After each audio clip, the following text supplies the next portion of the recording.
ये कहानी है उस राज की जो दफन है विदिशा के लोहांगी पर्वत में। लोहांगी पर्वत जिसे आज हम राजेंद्र गिरी पर्वत के नाम से भी जानते हैं। यह पर्वत महाभारत कालीन बताया जाता है। यह पर्वत विज्ञान, संस्कृति का, आस्था का एक अद्भुत केंद्र रहा है और आज भी है। जैसा कि हमारे देश में मुगलों ने, खिलजियों ने आक्रमण कर हिंदू मंदिरों को ध्वस्त कर दिया और उन पर मकबरे, मस्जिदें बनाई गईं। ऐसी ही कहानी, ऐसे ही एक राज को दफन कर विदिशा के केंद्र में स्थित है यह राजेंद्र गिरी पर्वत। आज इसी राज पर से पर्दा उठाने यहाँ इस पर्वत की कठिन चढ़ाई कर कई सीढ़ियों को पार कर हमारी टीम इस पर्वत पर पहुँची। आखिर यह राज क्या है? दरगाह या मंदिर, या मंदिर या दरगाह? तो आइए आज हम पुनः इतिहास के पृष्ठों को पलटने का प्रयास करते हैं, उन पृष्ठों में छुपे सत्य को जानने का प्रयास करते हैं। आज हम आए हैं विदिशा के लोहांगी पर्वत पर, जिसे वर्तमान में राजेंद्र गिरी पर्वत के नाम से भी जाना जाता है एवं महाभारत काल से भी जोड़ा जाता है। और ये बलुआ पत्थर की चट्टानों से बना हुआ ये पर्वत है विदिशा में, जिस पर कई आक्रमणकर्ताओं ने अपने आक्रमण किए। औरंगजेब द्वारा भी इस पर्वत पर आक्रमण किए गए, लेकिन यह पर्वत अपनी भव्यता, विशालता और प्राचीनता को समेटे हुए, संभाले हुए आज भी उसी अस्तित्व में खड़ा हुआ है।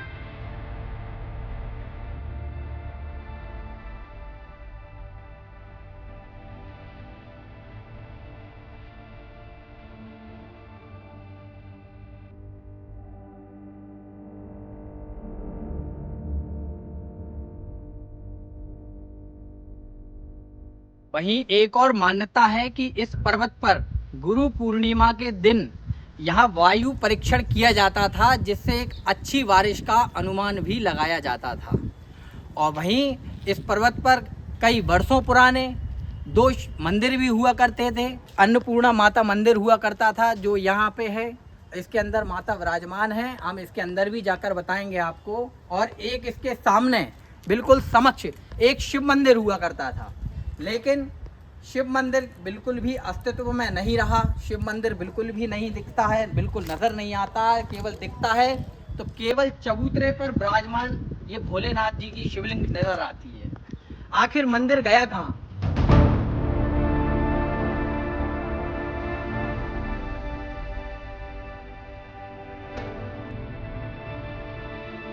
जैसा आपने ज्ञान वापी में जो शिवलिंग देखने को मिला हमें, जो वुजू खाने से शिवलिंग निकाला गया था, उसी प्रकार का एक शिवलिंग यहाँ खंडित रूप में यहाँ पे रखा हुआ है। ये जो आप देख रहे हैं ये वर्तमान की शिवलिंग है और नंदी महाराज का भी वर्तमान की मूर्ति है ये। लेकिन यहाँ एक शिवलिंग खंडित रूप में रखा हुआ है, जैसे आप देख सकते हैं। ये एक शिवलिंग आकार नुमा पत्थर रखा हुआ है, जो कि देखने में बिल्कुल शिवलिंग लग रहा है। और ज्ञान वापी में जैसे शिवलिंग के ऊपर पुष्प बना हुआ था या चक्र बना हुआ था, उसी प्रकार इस पर भी पुष्प या चक्र के निशान देखने को मिल रहे हैं। और पीछे जैसे सर्प बने हुए रहते हैं, तो उसी प्रकार यहाँ सर्प के निशान भी हैं, बने हुए दिखते हैं, लेकिन वो किसी तलवार से या फिर किसी भी हथियार से खंडित कर दी गई है प्रतिमा। और यहाँ सिर्फ शिव मंदिर के एक ही निशान बचा है, वो है ये शिवलिंग।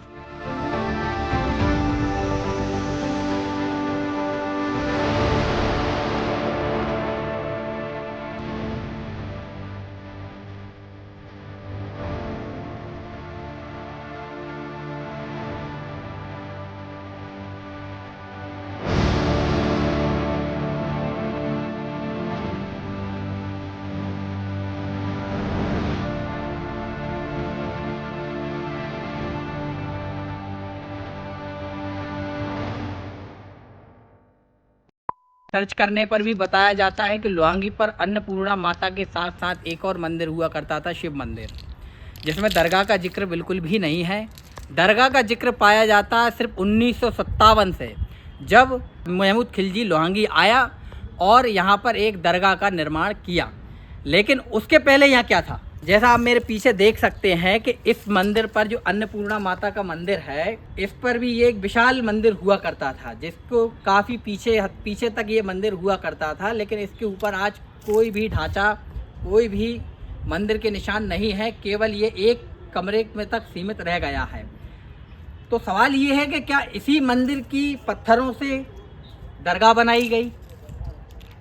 क्योंकि ये पत्थर भी वही बालू चट्टान के हैं जो इस पर्वत में पाई जाती है। इसी पर्वत की चट्टानों के पत्थरों से ये दरगाह बनाई गई है। ये आप देख रहे हैं, ये इसका मुख्य दरवाजा है और दरवाजे पर ये चक्र के निशान बने हुए हैं, जो कि एक सनातन धर्म में चक्र को बहुत ही पवित्र चिन्ह माना जाता है। और ये नक्काशी की गई है, ये भी एक मंदिर की आकृति, मंदिर के दरवाजों की जो नक्काशी की जाती है उसी प्रकार की ये नक्काशी है। और इसी प्रकार आप अंदर आएंगे, अंदर आने पर भी ये जो मज़ार है और मज़ार के बिल्कुल आप साइड में आएंगे तो ये चिन्ह बना हुआ है। यह चिन्ह क्या कहता है यह आप इसको देखकर समझ चुके होंगे। यह एक त्रिशूल का चिन्ह है जो भगवान शंकर का शस्त्र है और इसे पूरा उल्टा करके लगा दिया गया है। यूं आपको बताएं तो ये चिन्ह ठोकने पर खोखला प्रतीत होता है। इसे यूं घुमाकर, ये पहले माना जाए कि ये पहले सीधा हुआ करता था, ये जो आकृति है इसकी इस तरफ हुआ करती थी, इसको पलटकर लगा दिया गया। और वहीं आप यहाँ सामने आएंगे तो सामने ये एक डिजाइन बनी हुई है जो हमें उल्टी नजर आती है। और अगर इस डिजाइन को सीधे तरीके से देखा जाए तो ये स्वास्तिक, जिसे उल्टा करके लगा दिया गया या उल्टा अब जो भी किया हो। और वहीं इस तरफ आप आते हैं दरगाह में तो इस तरफ आपको ये सुदर्शन चक्र का चिन्ह दिखाई देता है। सुदर्शन चक्र जो भगवान श्री कृष्ण का शस्त्र है। आखिर ये अगर दरगाह है तो दरगाह में सुदर्शन चक्र और त्रिशूल और स्वास्तिक के चिन्ह कर क्या रहे हैं? ऊपर जैसे आप देखेंगे तो इस पर पीपल के पत्ते की नक्काशी है। पीपल के पत्ते की नक्काशी मंदिरों में हुआ करती थी। ये नक्काशी हमारे राजा महाराजा हमारे मंदिरों में करवाते थे अपनी दिव्यता और भव्यता को बताने के लिए। और इस पर एक चीज और देखिए, अब चारों तरफ स्तंभ बने हुए हैं, स्तंभों पर भी सुदर्शन चक्र के चिन्ह बने हुए हैं।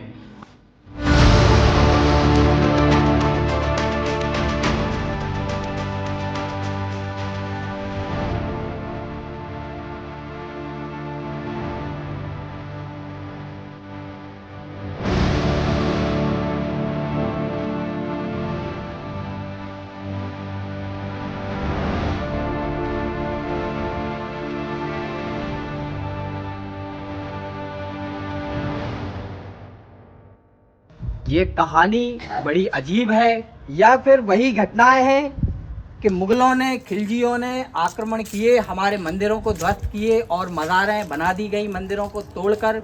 ज्ञानवापी के सामने जिस प्रकार नंदी महाराज रखे हुए थे उसी प्रकार यहाँ भी दरगाह के बिल्कुल, ये आप देख रहे हैं, ये दरगाह है और दरगाह के बिल्कुल समक्ष सामने भगवान शिव की शिवलिंग रखी हुई है, जिसके साथ में एक पुरानी शिवलिंग भी है जो खंडित है।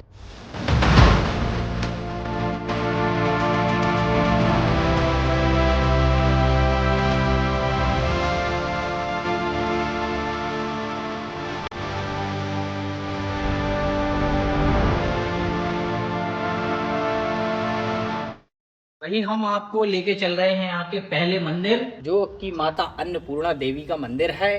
और इस मंदिर की भी बड़ी अजब ही कहानी है, अजब ही चमत्कार है, अजब एक पहेली है। ये सामने माता अन्नपूर्णा देवी का दरबार है। यहाँ बहुत ही काफी वर्ष पुरानी एक प्राचीन स्वयंभू प्रतिमा विराजमान है। लोगों का कहना है कि इस मंदिर में जो जो खंबे लगे हुए हैं, ये खंबे अगर हम यहाँ से गिनते हैं, ये खंबे 16 नजर आते हैं। और वही हम अगर ये खंबे यहाँ पीछे की तरफ जाकर गिनते हैं तो हमें ये 17 नजर आते हैं। मतलब एक खंबा पीछे से गिनने में बढ़ जाता है और एक खंबा आगे से गिनने में घट जाता है। एक और चीज यहाँ अचंभित में डालने वाली है, यहाँ पवित्र देवताओं का स्थान है, लेकिन ये सोचने वाली बात है कि ये जो जीने बनाए गए हैं ये ऊपर से नीचे की ओर बनाए गए हैं या नीचे से ऊपर की ओर बनाए गए हैं। यहाँ से नीचे से देखने में लगता है कि जीने ऊपर की तरफ जा रहे हैं और ऊपर से नीचे की तरफ आ रहे हैं। स्वाभाविक है कि जीने नीचे से ऊपर, ऊपर से नीचे आते हैं, लेकिन जब इस मंदिर के ऊपर कोई कमरा नहीं है, कोई दिव्य दरबार नहीं है, तो फिर ये जीने यहाँ किस लिए? और ये जीने वही पत्थरों से बने हुए हैं, बलुआ पत्थरों की चट्टान के बने हुए हैं।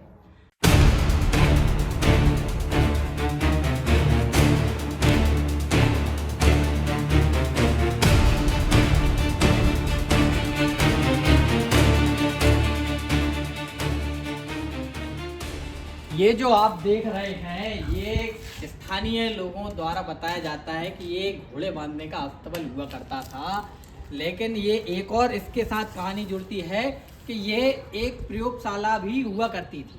अब ये प्रयोगशाला थी या अस्तबल था, या प्रयोगशाला के बाद में इसे अस्तबल बना दिया गया, इसकी भी कहानी बड़ी अजीब है। और लोहांगी कई कहानियां अपने भीतर दफन कर कर बैठी हुई है। और जैसा कि आपको पीछे चलकर बताते हैं कि जो अन्नपूर्णा देवी का मंदिर वो कहाँ तक फैला हुआ था।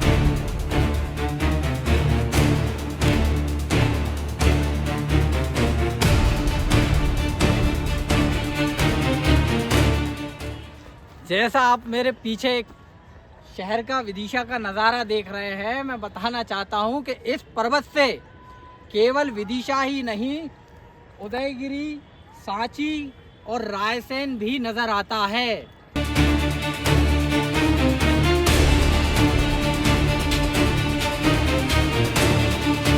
जैसा कि आप ये देख रहे हैं, ये भी एक दरवाजा बना हुआ है और इसके अंदर जैसे आप आते हैं, इसके अंदर आपको आते से ही ये बिल्कुल एक रास्ते जैसा प्रतीत होता है। मंदिर यहाँ तक अपने अस्तित्व को फैलाए हुए, अपनी विशालता को फैलाए हुए खड़ा हुआ था, लेकिन कुछ आक्रांताओं ने मंदिर का ऊपरी हिस्सा ध्वस्त कर दिया और उसके निशान यहाँ भी मिलते हैं। फिर मंदिर के ऊपर जो बनाई गई गुंबदें होती हैं वो नहीं होती तो ये पीछे का स्थान भी नहीं होता, मंदिर वहीं तक सीमित रह जाता। लेकिन आप देख सकते हैं ये पत्थर पड़े हुए हैं। मेरे साथी यहाँ आएंगे और ये बताएंगे कि ये पत्थर जो देख रहे हैं, इस पे हिंदू धर्म की कई नक्काशियाँ दर्ज हैं। नक्काशी की गए पत्थर यहाँ पड़े हुए हैं, कई पत्थर हैं। और आप ये देख सकते हैं, ये हमारे पीछे माता अन्नपूर्णा देवी का मंदिर है, वो दरगाह है, बीच में भगवान शंकर की शिवलिंग रखी हुई है और मंदिर के जस्ट पीछे ये ढांचा खड़ा हुआ है, जो कि इसके खम्भों पर सनातन धर्म के चिन्ह भी हैं। और ये मंदिर का पुराना हिस्सा बताया जाता है। मतलब एक सोचने वाली बात है कि हमारे सनातन धर्म को आक्रांताओं ने कितनी क्षति पहुंचाई है और इसे बदलकर कुछ और ही बना दिया गया।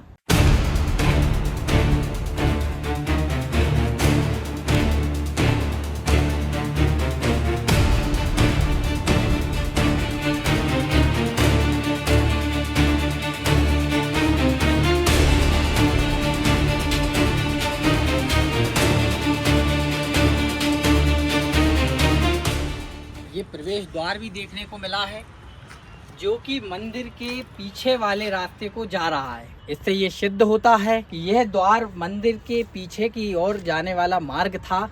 तो हो सकता है कि लोग यहाँ से जाते होंगे और उस मंदिर से, उस दरवाजे, दूसरे दरवाजे से निकलकर वो मंदिर में पीछे की तरफ जाते होंगे। मतलब ये जरूर कह सकते हैं कि ये मंदिर का द्वितीय द्वार है जो पीछे की ओर जा रहा है।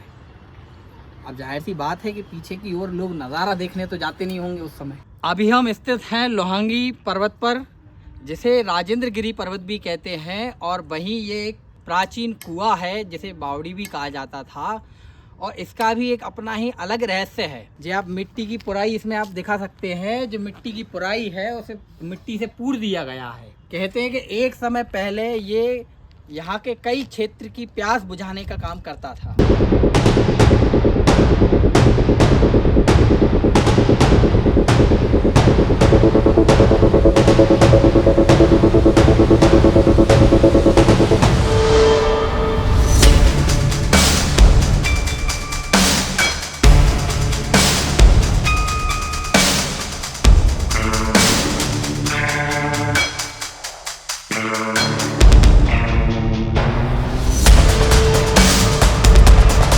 ऐसी ही लेटेस्ट अपडेट के लिए आज ही फॉलो करें डेली टॉक इंडिया।